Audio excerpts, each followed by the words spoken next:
우리 예배 후에 이렇게 5분 나눔이 좀 어색하고 잘 안 된다고 그래서 어떤 동산들은 이제 예배 후에 방으로 가서 이렇게 나누니까 더 잘 된다고 그래요. 그래서 우리 이제 점점 동산도 좀 회복할 겸 해서 예배 후에 동산 가족들끼리 좀 교실들 빈대가 많으니까 좀 또 안부도 묻고 말씀도 좀 서로 나누면서 돌아가시기 바랍니다. 자, 오늘은 이제 누가복음 18장 9절부터 16절을 통해서 또 낮아짐과 하나님을 향한 갈망에 대한 말씀을 좀 나눠보고자 합니다. 오늘은 이제 소위 이제 바리새인과 세리의 기도라고 하는 타이틀을 갖고 있는 그런 비유가 되겠습니다. 우리가 이제 연초부터 계속해서 하나님 나라에 대한 비유를 다루고 있는데 오늘은 이제 예수님께서 또 비유 가운데 기도하러 가는 바리새인과 세리가 있다라고 말씀하시면서 오늘 10절에 두 사람이 기도하러 성전에 올라가니 하나는 바리새인이요 하나는 세리라 이렇게 얘기하시는데 그럼 왜 바리새인과 세리를 이렇게 비유하셨을까? 당시 바리새인들은 유대의 경건하다고 하는 그 종교적인 그룹 가운데 가장 큰 그룹이 바리새인이었고 또 죄인이라고 지칭할 수 있는 사람들 가운데 가장 눈에 보이는 그런 그룹들이 바로 세리였기 때문에 바리새인과 세리의 비유를 들었습니다마는 사실은 이 비유를 듣고 있는 사람들 중에는 바리새인과 세리가 있었기 때문에 그렇습니다. 자, 우리는 이제 누가복음 14장부터 이제 계속해서 비유에 대해서 지금 다뤄오고 있는데 그 비유가 처음 시작할 때 예수님께서 죄인들과 세리들과 식사를 한다고 비난하는 바리새인들이 있어서 그 비유들을 지금까지 이제 계속해서 이어져 오며 하나님 나라에 대한 말씀하시기 때문에 오늘 이 바리새인과 세리 이 두 그룹도 그 가운데 있어서 하나님의 말씀을 예수님의 제자들과 함께 듣는 그런 그룹이었기 때문에 바리새인과 세리의 기도에 대한 비유를 말씀하셨어요. 자, 그러면 왜 이 비유를 말씀하셨을까? 그 이유는 9절에 그 목적이 나오는데 또 자기를 의롭다고 믿고 다른 사람을 멸시하는 자들에게 이 비유로 말씀하셨다라고 분명하게 자기를 귀히 여기고 자기만 존귀하다고 믿고 의롭다고 믿고 하는 거죠. 자기 사랑하는 거 또 건강한 부분도 있습니다. 자존감이라고 이렇게 심리학에서는 얘기하는데 이것이 사람들에게 꼭 필요하고 정신 건강에 아주 중요하고 유익하다고 하잖아요. 근데 자기 사랑하는 거 이 죄가 아닙니다. 좋은 겁니다. 그런데 자기만 사랑하는 게 죄가 되는 겁니다. 자기만 사랑하고 자기만 의롭다고 하는 게 이게 문제가 되는데 왜 자기만 사랑하고 자기만 의롭다고 하는 게 문제가 되냐면 상대방에게 자신을 과시하려고 하는 마음에서 이것이 출발하고 또 자기 관점에서 내 경건이 당신 경건보다 더 위에 있다고 나는 의롭다고 하면서 이렇게 또 죄된 모습들을 갖고 있기 때문입니다. 그런데 예수님을 닮아가면 성화의 그런 길에서는 정말 겸손해지고 또 죄를 이겨나가는 그런 환희가 있어요. 여러분 경험해 보셨나요? 예전 같으면 내가 퍽퍽 쓰러지고 유혹당해야 되는 건데 뭐 예수 그리스도의 형상대로 살아가다 보면 죄를 이기는 성숙의 그 환희들이 있어요. 그런데 이런 죄를 이기는 성숙의 환희가 있으려면 죄에 대해서 심히 아파하고 괴로워하는 진지하게 그 죄를 주님 앞에 가지고 가서 대면하는 그런 아픔이 있어야만 하는 거예요. 그런데 자기만 사랑하고 의롭다는 사람에게는 이게 결여되는 거예요. 성화의 과정 속에 있어도 죄를 이겨나가는 그 성숙의 환희가 있어야 되는데 자기는 오히려 의롭다고 하고 또 죄가 없다고 생각하니까 그게 문제가 되는 거고요. 요즘 같은 현대 시대는 그 죄를 지적하기도 힘들고요. 또 이렇게 소그룹에서 나누라고 동산에서 나누라고 하면 이 죄에 대한 부분들 나누면 정말 어색하고 나누지가 않아요. 고백이 잘 안 돼요. 힘들어요. 그만큼 현대인들은 죄를 자꾸 감춰요. 그 요즘은 뭐 심리학적 용어 뭐 이런 것들을 통해서 죄라고 하는 걸 단어를 싫어하면서 어떤 장애라는 말들을 많이 해요. 정서적인 장애 그리고 여러 가지 그런 집착이라고 하는 이런 용어들로 죄를 감추려고 하는데 이거는 어느 시대나 있었고 요즘 와서는 이런 심리학적 용어로 죄를 감추려고 하지만 죄는 죄인 거예요. 하나님 앞에 가져가서 직면을 하고 대면하고 아파하는 마음이 있을 때 용서의 환희가 있고 정말 죄사함 받은 기쁨이 있는 건데 우리가 요즘 와서는 그런 기쁨들을 많이 상실해가는 성도들을 너무나도 많이 보게 되는 거예요. 그래서 오늘은 예수님께서 하신 이 바리새인과 세리의 기도를 통해서 좁게는 우리가 어떤 자세로 어떻게 기도해야 되는지를 가르쳐 주시지만 넓게 보면 그 이상으로 우리가 하나님 나라를 살아가고 믿음의 경주를 하는 사람이 주님이 예비하신 그 나라를 바라볼 때 어떻게 살아야 되는지, 그것은 정말 겸손하고 주님 앞에 죄를 잘 자백하면서, 죄 때문에는 절망하지만 하나님 앞에 가면 다시 살 수 있다는 그런 낮아짐과 갈망으로 나갈 때 하나님께서 내게 여전히 은혜를 주시는구나 하는 것을 깨닫게 되는 거예요. 그래서 오늘 이 본문을 통해서 높은 자에게는, 바리새인처럼 마음이 교만한 자에게는 하나님 나라는 더 높아서 들어갈 수 없는 나라고, 세리처럼 자신을 후회하고 하나님 앞에 회개하는 낮고 주님의 나라를 갈망하는 자에게는 하나님 나라는 더 낮고 넓어 다 들어갈 수 있는 그 나라라는 사실을 보여주는 그런 비유가 되겠습니다. 그래서 오늘 이 비유를 통해서 우리에게 가르치는 첫 번째 교훈이 있다면, 어떤 상대적인 어려움과 공로를 내세워서는 갈 수 없는 하나님 나라다 하는 거예요. 우리 다 아는 거죠. 근데 어느새 우리에게 쌓여있는 다른 사람과 비교하려고 하는 어려움이 생겨요. 그리고 공로가 자꾸 쌓여가면서 아니 그것을 알아주지 않으면 서운해지더라고요. 그렇게 보면 바리새인의 자리에 내가 쑥쑥 가는 거예요. 오늘 이 본문에 보면요, 바리새인이 얼마나 자기가 상대적인 의로움을 갖고 있는지, 근데 절대자이신 높으신, 지극히 높으신 하나님 앞에서까지도 그 의로움을 자랑하려고 하니까 예수님은 기가 막혔던 거예요. 그래서 오늘 하시는 그 비유 가운데 11절에 바리새인은 서서 따로 기도하여라고 그래요. 기도도 하는데 서서 따로, 이거 분명히 형식적인 기도라는 그런 생각을 갖는데, 바리새라고 하는 그 자체가 구별됐다는 그런 뜻이에요. 그런데 구별된 사람이 또 따로 가서 기도하고, 이게 이제 그림이 그려지잖아요. 예수님의 비유는 항상 동떨어진 비유가 아니라 그 당시 있었던 일을 알아듣기 쉽게 설명하셨던 것이 다 비유였기 때문에 분명히 바리새인들은 그렇게 기도를 했던 사람들이에요. 그래서 문제는 정말 다른 사람을 멸시하는 마음에서 그렇게 따로 선 거예요. 나는 저 죄 많은 세리들과 같이 기도할 수 없다고 그런 마음으로 기도를 했던 거예요. 그런데 기도는 어떻게 잘 배웠는지 감사부터는 해요. 오늘 기도 내용을 보니까 감사부터 하더라고요. 그런데 그 감사 내용이 아주 기가 막혀요. 11절 보세요. 나는 다른 사람들 토색, 불의, 간음을 하는 자들과 같지 아니하고 이 세리와도 같지 아니함을 감사하나이다. 여러분 이런 기도 해보셨나요?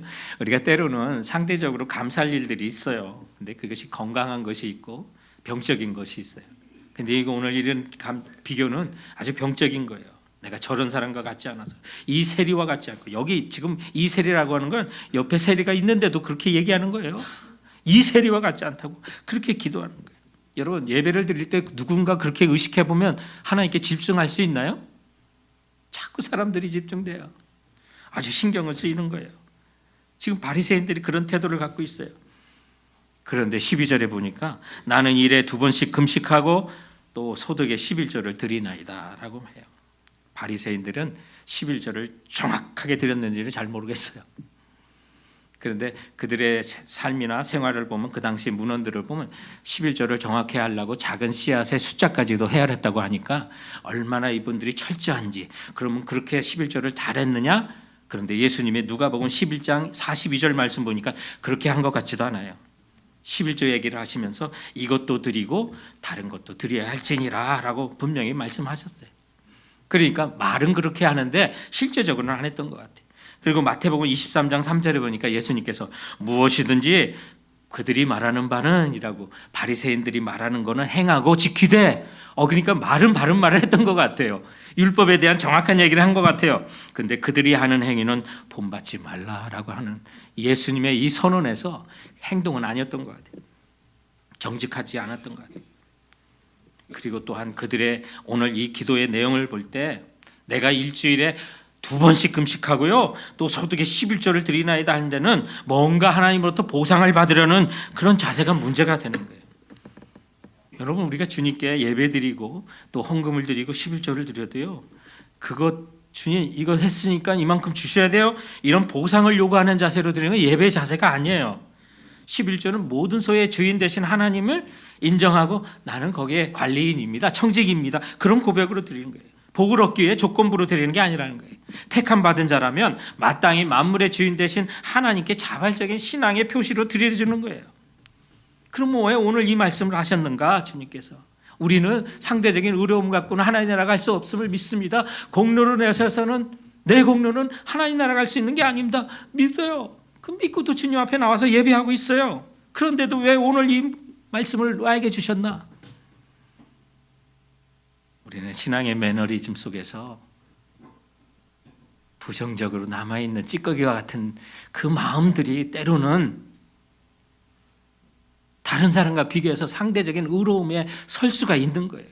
처음에는 안타까움 가지고 출발했을 수 있어요. 나는 하나님께 이렇게 사는데 저는 왜 저렇게 못 살까 하는 그런 안타까운 마음에서 비교도 하기 시작했는데 어느덧 보면 나는 너보다 우월한 자가 됐다는 그런 마음도 갖게 되는 거예요. 순간이에요. 우리가 말씀으로 정직하게 우리 자신을 살펴보지 않고 돌보지 않으면요. 순간에 이렇게 되더라고요. 나는 이렇게 사는데 왜 넌 그렇게 못 사냐. 그렇게 정죄하다 보니까 어느덧 나는 바리새인의 자리에 설 수가 있고 상대적인 의로움을 내세울 수가 있는 거예요.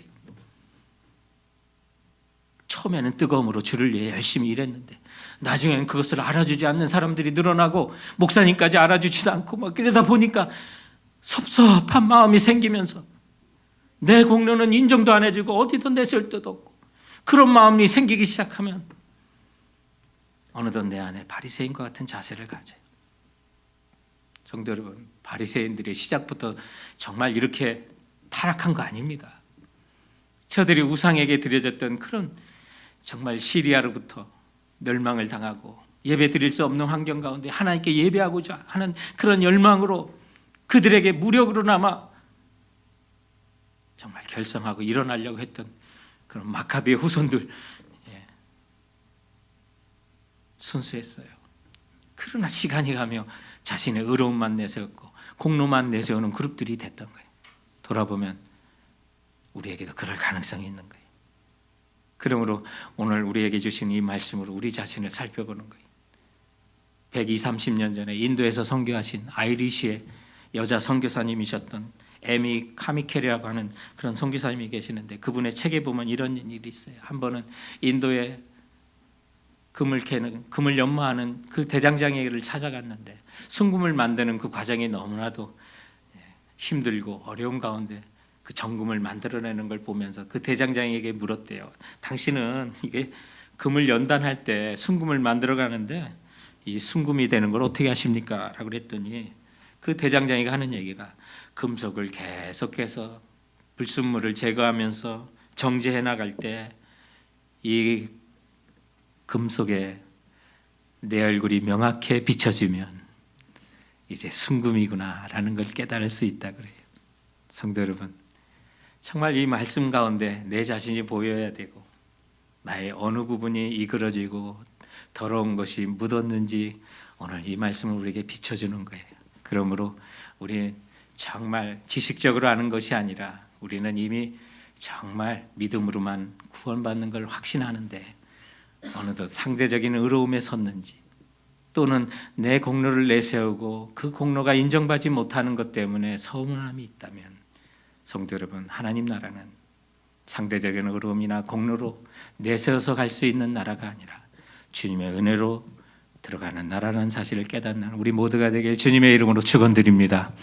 오늘 말씀을 통해서 두 번째 주시는 교훈이 있다면 그것은 예수 공로 의지하여 죄사함과 은혜를 구하는 자에게 허락한 나라가 하나님 나라라는 거예요. 이것도 모르는 건 아니에요.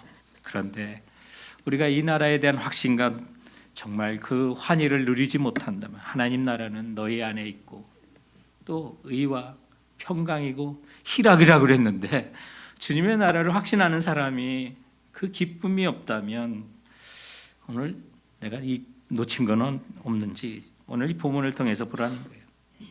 그런데 오늘 이제 예수님께서 바리새인의 기도와 이제 비교되면서 말씀하신 게 세리의 모습인데 완전히 바리새인과 대조적인 모습이에요. 13절을 보시면 세리는 멀리 서서 감히 눈을 들어 하늘을 쳐다보지도 못하고 다만 가슴을 치며 이르되 하나님이여 불쌍히 여기소서 나는 죄인으로서이다라고 말해요. 여기 세리의 기도 자세부터 자신의 죄인이 그 뭐 어떤 깨닫는 그런 겸손을 보이지 않아요? 가슴을 치며 참여 애통하는 그 모습. 그리고 한마디 해요. 하나님 저를 불쌍히 여겨주세요. 불쌍히 여겨주세요. 바리새인의 그 기도 속에 저 세리와 같지 않은 걸 감사하나이다라고 그랬으니까 아마 이 비유에 있는 그 세리였다면 그 옆에서 기도하는 바리새인의 그 청산 유수 같은 그 기도를 들으면서 아마 이 세리는 더 큰 절망에 빠졌을 거예요. 그래서 하나님 앞에 얼굴도 드지 못하고 그가 할 수 있는 한마디, 나를 불쌍히 여기옵소서. 나를 불쌍히 여기옵소서. 근데 이 헬라어 언어가 힐라스코티모이라고 하는 그 말인데요. 직역을 하면 하나님 저와 화목하소서라고 하는 말이에요. 그러니까 자기 스스로는 하나님께 나갈 수 없는데, 자기 죄 때문에 나갈 수 없는데 하나님 속죄의 은혜를 베풀어 주셔서 하나님과 화목하게 해주세요. 그 뜻이 불쌍히 여긴다는 히라베의 원문이에요. 근데 이게 히브리에서 쓰이는 경우가 있는데, 물론 구약에서는 히브리어로 이렇게 쓰였겠지만 똑같은 단어가 어디서 쓰이냐면 대제사장이 지성소에 들어갈 때 거기에 이제 법궤가 있고 언약궤가 있어요. 근데 그 앞에 판이 하나 붙었어요. 그걸 속죄소라고 하고, 그리고 자비의 보좌라고 하는 영어의 mercy seat라고 하는, 그게 바로 이 불쌍히 여기소서라는 단어예요. 왜 그러냐면 거기서 대제사장이 하나님께 이제 기도하고 하나님과 대화하려면 먼저 짐승의 피를 가지고 여기다 발라야 돼. 그리고 제사장인 자기 몸에도 그 피를 뿌리고, 그리고 비로소 하나님께 기도하고 간구하고 나갈 수 있었던 단어가 바로 이 말이에요. 그러니까 오늘 이 세리의 그 기도에는 이런 뜻이 담겨 있는 거예요. 구약의 개념을 갖고 있는 사람이라면, 거룩하신 하나님, 당신 보시기에 제가 정말 입술을 열어 기도하기조차도 부끄러운 죄인입니다. 하나님의 심판과 진노를 피할 수가 없어요. 그런데 여기 나를 대신하여 속죄의 제물이 피를 흘렸습니다. 이 피를 보시고 저를 용납해 주시고 제 기도를 들어주세요. 바로 그런 거예요. 그러니 이제 짐승의 피가 아니라 예수의 피를 붙들고 기도하게 되는 거죠. 이게 구원의 삶이고 은혜의 삶이고요. 복음이 여기에 새겨져 있는 거예요. 그래서 정말 하나님이 받으시고 예수 그리스도께서 정말 이 세리에게 받으셨던 그 믿음, 그리고 바리새인들에게 기대하시는 그 믿음, 다른 게 아니에요. 자신의 죄에 대해서는 절망하지만 그러나 하나님을 향해서는 살고자 하는 갈망으로 주님 붙드는 것, 이게 살아있는 믿음이에요. 이걸 우리를 구원케 하는 믿음이에요. 내가 스스로 보면 내 죄에 대해서 절망합니다. 그러나 하나님을 향해 보니까 거기에 살고자 하는 소망이 있습니다. 살 수 있는 소망이 있습니다. 그래서 하나님을 향한 살고자 하는 그 갈망으로 일어섰을 때, 그때 하나님께서 우리를 의롭다 칭해 주시는 거예요. 이 복음이 이 세리의 고백 속에 담겨져 있는 거예요. 속죄 의뢰를 주시는 그 주님. 그래서 주님께서는 이 한마디, 하나님 저를 불쌍히 여겨주세요, 이 비유를 하시고 14절 말씀으로 오늘 이 비유에 대한 또 바리새인을 들으라고 이 말씀하셨어요. 내가 너에게 이르노니 이에 저 바리새인이 아니고 이 사람이 의롭다 하심을 받고 그의 집으로 내려갔느니라. 무릇 자기를 높이는 자는 낮아지고 자기를 낮추는 자는 높아지리라. 여기 높아진다는 말이 의롭다라는 말과 동의어예요. 바로 그 말씀하세요. 그런데 저는 여기 이 말씀을 보면서 우리 주님이 죄 많은 죄인들과 세리들을 용서하시고 사랑하시는데 바리새인도 똑같이 사랑하셨구나. 이게 느껴져요. 왜냐하면 우리가 지금 누가복음 14장부터 지금 비유를 계속 다루고 있잖아요. 예수님께서 잃은 양을 찾는 99마리를 두고 한 마리를 찾아가는 그 목자의 비유를 왜 하셨어요? 누구 앞에 하셨어요? 바리새인 앞에서 하셨어요. 10드라크마 중에 1드라크마 잊어버린 거, 그거 찾는 거 누구한테 했어요? 제자들과 바리새인들에게 했어요. 탕자의 비유를 누구에게 했어요? 제자들과 바리새인에게 했어요. 그리고 지난주 살펴본 본문도, 그리고 오늘까지도 계속해서 왜 이런 비유를 하셨어요? 그런데 성경에는 우리에게 구원 얻기 충분한 그 복음이 기록되어 있지만 이 외에도 주님 말씀을 다 기록한다면 세상에 있는 다 책을 다 가지고도 부족하다고 하셨는데, 아니 그러면 우리가 알지 못하고 기록되지 않은 더 많은 말씀을 바리새인들이 돌아오라고 하셨을 텐데 처음부터 끝까지 그 생명을 귀히 여기시는 주님의 모습이 보이더라고요. 그렇다면 때로는 순간순간 바리새인 자리에 내가 가고 있는데 그에게서 내 모습을 보게 되는데 주님 나도 사랑하시겠구나. 포기하지 않으시는구나. 사랑하는 성도 여러분, 주님이 세리와 죄인을 죄인이기 때문에 사랑한 거 아니에요. 통회하기 때문에 사랑하는 거예요. 바리새인 교만하기 때문에 사랑 안 하신 거 아니에요. 사랑하는 거예요. 안타까워서 사랑하는 거예요. 주님이 돌아오시도록 사랑하는 거예요. 그래서 계속해서 지금 바리새인들이 주님 앞에 돌아오고 깨닫고 마음에 울림을 가지고 주님 앞에 돌아오라고 이 말씀을 하시는 거예요.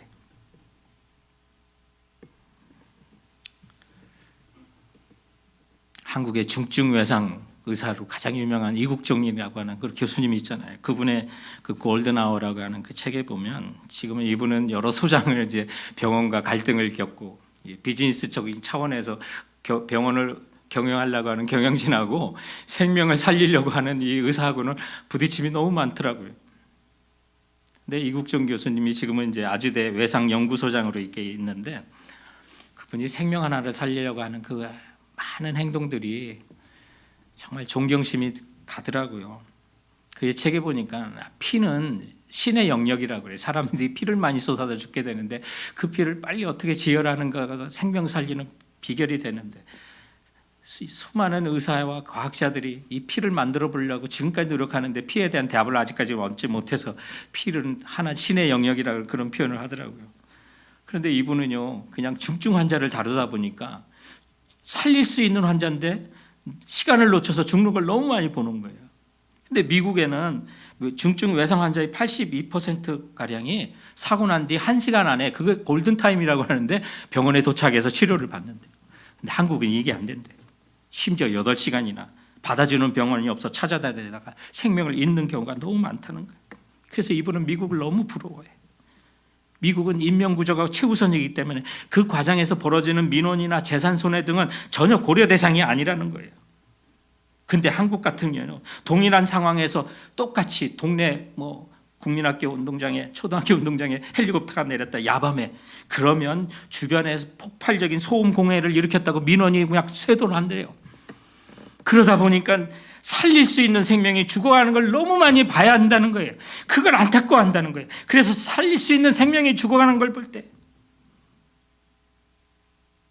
자기 살이 베어 찢겨져 가는 것 같은 고통스러움을 겪는다. 이야, 존경하게 되더라고요.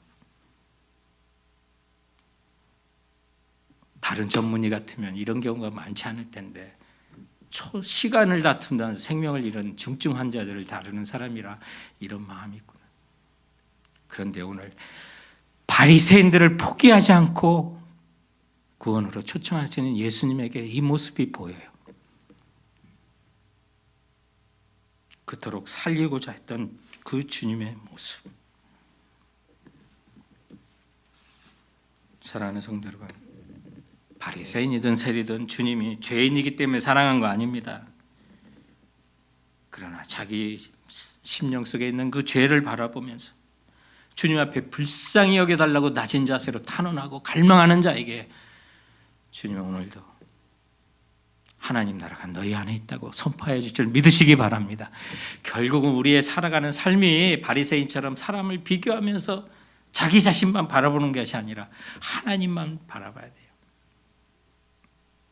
우리 안에 어떨 때 하나님 나라를 누릴 수 있어요? 내 자신을 바라보는 게 아니라 하나님을 바라보는. 이 예배가 어떨 때 은혜가 돼요? 사람 보지 않고 하나님만 바라볼 때 주님 앞에 나갈 때 은혜가 되는 거예요. 결정적으로는 문제가 생길 때 억울한 일을 당하나 좌절과 절망이 있을 때 사람과 자신을 바라보는 사람이냐 하나님을 바라보는 사람 차이가 있는 거예요. 바리새인들은 자기만 바라봤잖아요. 세리는 하나님만 바라봐요. 자기만 바라보고 자기 어려움만 쳐다보니까 절망할 때 회개가 아니라 후회가 찾아오는 거예요. 누가 대표적이에요? 가룟 유다가 그래요. 얼마나 정의감이 넘쳤던 사람이에요. 그런데 예수님을 팔고 나서 후회하지 않습니까? 그때는 후회가 아니라 회개를 해야 되는 거예요. 근데 후회는요, 자기만 보는 감정이에요. 근데 회개는 용서하시는 하나님을 바라보는 감정이에요. 그리고 하나님만 바라보는 믿음에서 그 차이가 완전히 커요. 후회는 못난 자기만을 바라보고, 자기만을 바라보니까 상처와 좌절과 실망이 계속해서 몰려오는 거예요. 그런데 회개는요, 실패할 때도 의로우신 하나님을 바라보는 거예요. 하나님을 바라보니까 용기가 생기고 믿음과 담대함과 다시 소망이 생기는 거예요. 그것이 가룟 유다와 베드로의 차이를 일어난 거예요. 예수님을 판 가룟 유다는 후회했던 사람이에요. 예수님을 배신한 베드로는 회개했던 사람이에요. 그 결과가 환연히 달라요. 가룟 유다는 자살했고 베드로는 다시 일어나 초대교회 기둥이 된 거예요. 사랑하는 성도들, 이거 알아야 돼요. 참된 회개는 자기 자신에 대해서는 절망하지만 하나님에 대해서는 절대 절망하지 않습니다. 죄를 안 짓고도 잘난 자기만 바라보는 것이 믿음이 아니라 죄를 지었어도 용서해 주시는 하나님만 바라보는 것이 믿음이에요. 여러분의 예배와 여러분의 삶의 현장에서도 사람 의식하지 말고 좀 하나님만 보세요. 예배 드려도요, 여러분 마음에 주님께서 은혜 주신 대로 하세요. 어떤 분은 두 손 들고 찬양하라고 해도 손을 절대 안 들어요. 왜 손을 안 듭니까? 라고 그러면, 목사님 제가 약간 트라우마가 있어요. 두 손 드는 건 옛날 어렸을 때 두 손 들고 벌 받았던 때밖에 없어가지고 지금도 두 손만 들면 벌 받는 것 같아요.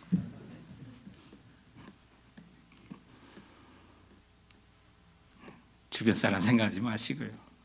은혜 주시면 은혜대로 정말 주님 앞에 솔직히 표현하시면서, 성도 여러분, 우리는 죄에 대해서는 절망하지만 주님 바라볼 때 소망이 있는 줄 믿습니다. 그런 사람들에게 하나님께서 하나님 나라를 허락해 주시는 거예요. 오늘 이 본문에 주는 마지막 세 번째 교훈이 있다면, 나는 부족해도 주님 영접해 주심을 갈망하는 자에게 허락한 나라가 하나님 나라라는 거예요. 오늘 이 바리새인과 세리의 비유는 14절에서 끝나요. 그런데 마침 이 말씀을 하시는데 어린아이를 데리고 오는 부모가 있었어요. 아마 예수님께 그 어린아이를 안수하면서 기도해 주기를 바라시면서 부모가 데려왔던 것 같아요. 그런데 제자들이 못 오게 말려요. 그런데 마침 이 얘기가 연결되는 거예요. 하나님 나라에 대한 연결을 하셔요. 그리고 오늘 이 본문이 이어 끝난 17절도 하나님 나라에 대한, 18절도 어떤 사람이 선생님 내가 어떻게 해야 영생을 얻으리까? 하나님 나라에 대한 말씀이에요. 이게 다 동일하게 지금 이어져 가는 거예요. 그래서 오늘 15절에 보면 예수님의 만져주심을 바라고 어린아이를 데려오는데 제자들이 못 오게 해요. 예수님께서 불러 어린아이를 세워요. 내게 오는 어린아이가 내게 오는 것을 용납하고 금하지 말라. 하나님 나라는 이런 자의 것이니라. 여기 16절에 이런 자라고 하는 그 말이 이런 종류의 이와 같은 사람들의 나라다는 말이에요. 그러니까 나이가 어린아이에 들어간다는 게 아니라 어린아이와 같은 마음으로 있어야 들어간다. 그러면 좀 우리가 명확히 좀 알려면 어린아이의 순수함일까? 무엇을 주님께서 말씀하셨을까? 자, 17절, 오늘 저희들이 읽지 않은 17절을 보시면 이런 말씀으로 더 확연히 알 수 있어요. 내가 진실로 너에게 이르노니 누구든지 하나님 나라를 어린아이와 같이 받아들이지 않는 자는 결단코 거기 들어가지 못하리라 하시니라. 여기 받아들인다는 거. 어린아이가 그 나라를 받아들인다고 하는 것만 어디서 알 수 있을까요? 여러분 자녀들을 디즈니랜드나 놀이공원에 데려가신 적 있어요? 야, 우리 다음 주에 디즈니랜드 간다. 이야, 신난다. 그리고 며칠 전부터 그냥 아들 디즈니랜드 갈 소망으로 불타오르. 그거예요. 여러분, 주님께서 우리에게 약속하신 내가 너희를 하나님 나라에 들어가게 할 거야 라고 했을 때 그와 같은 설렘을 지금도 갖고 계세요. 어린아이 같은 자들의 나라라고 주님 말씀하신 거예요. 이걸 좀 생각해 보세요. 최근에 저희 어머니께서 이제 연세가 많아지시니까 거동을 잘 못하세요. 한 1년 전부터 혼자 못 일어나세요. 한번 이렇게 균형을 잃고 쓰러지시면 이렇게 세워야 되는데 아주 그게 좀 힘들어요. 근데 저희 아버지께서는 이제 6.25 그 전쟁 그 참전용사 회장이 되셔가지고 바쁘세요. 90대시는 어르신이. 그래서 뭐 북가주에 한인의 무슨 행사가 있다면 거기 다 초청받아서 가시는데 지난 주일에도 그 무슨 행사가 있다고 하면서 어머니 좀 봐라. 그래서 저희 딸이 이제 조금 일찍 가서 어머니를 몇 시간 보고 저도 이제 저녁에 늦게까지 아버지 오실 때까지 보게 됐는데 뭐 옛날 얘기도 많이 해요. 그리고 이제 오래 사시지 못할 거 생각하니까 감사하다는 얘기를 많이 하게 되더라고요. 그래서 옛날 얘기를 많이 했어요. 뭐 이런 일도 하고 저런 얘기도 하고. 근데 그 생각이 들어요. 지금 제가 어머니를 돌보고 이렇게 뭐 여러 가지를 가려주는데 부모님이 저 다 해주셨잖아요. 근데 어려서부터 어머니 수술을 많이 받으셨어요. 많이 아프셨단 말이에요. 그런데 한 번은 이제 병원을 가신다고 아버지께서 택시를 불러가지고 이렇게 어머니 모시고 이렇게 병원으로 가는 게 있었거든요. 그런데 이제 그 직원들이 있었으니까 저를 아마 보호자 이렇게 맡겨놓고 가셨을 거예요. 근데 누가 저를 보호했는지 기억도 나지 않고요. 의식도 안 되고 어머니 실려가는 그 택시를 보면서 그냥 울면서 한참 쫓아갔던 그런 기억이 있어요. 그게 생각이 나더라고요. 그뿐만 아니라 어머니께서 외갓집을 가시면 한 2, 3일 온다 그러면 손꼽아 기다렸어요. 언제 오시나? 언제 오시나? 저 우리 어머니요 공부 많이 하시는 분인 줄 알았어요. 어머님 말씀 다 울었어요.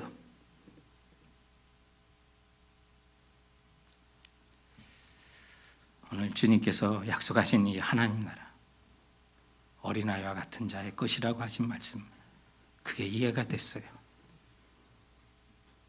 저 어머니 없으면 죽는 줄 알았어요. 어머니 계셔야만 사는 줄 알았어요. 그 말이 진리인 줄 알았어요.